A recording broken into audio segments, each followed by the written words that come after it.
नहमदुहु व नुसल्ली अला रसूलिहिल करीम अम्मा बाद फ़ाऊज़ु बिल्लाहि मिनश शैतानिर रजीम बिस्मिल्लाहिर रहमानिर रहीम।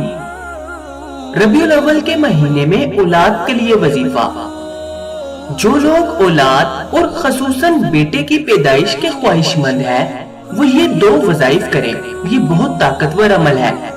एक दरूद पाक का वजीफा है और दूसरा वजीफा अल्लाह पाक के नाम का है।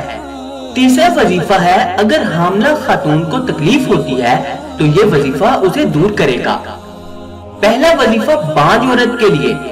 सबसे पहले 21 अदद छुआरे लेने हैं। उन छुआरों पर 7 मर्तबा दरूद ताज पढ़ना है।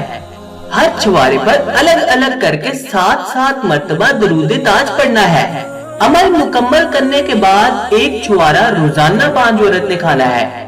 जैसे ही 21 दिन पूरे हों, हम बिस्तर हों, तो इंशाअल्लाह ताला नेक फर्जंद नसीब होगा।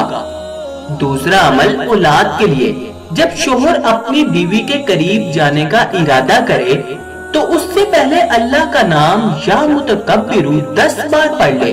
अव्वल आखिर दरूद पाक पढ़ ले। उसके बाद हम बिस्तरी करें तो इंशाअल्लाह जल्द ही औलाद की नेमत मिलेगी।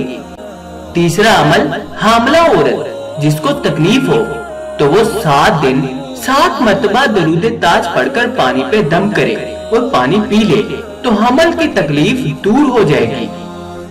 दोस्तों, अच्छी बात फैलाना सदका जारिया है। आप जिन लोगों को जानते हैं और अगर उनके साथ ये मसाइल पेश आ रहे हैं तो उनके साथ इस वीडियो को शेयर करके सदका जारिया के इस अमल में शामिल हो जाए। आपसे मुलाकात होगी अब इंशाअल्लाह इसी तरह अगली नई वीडियो में।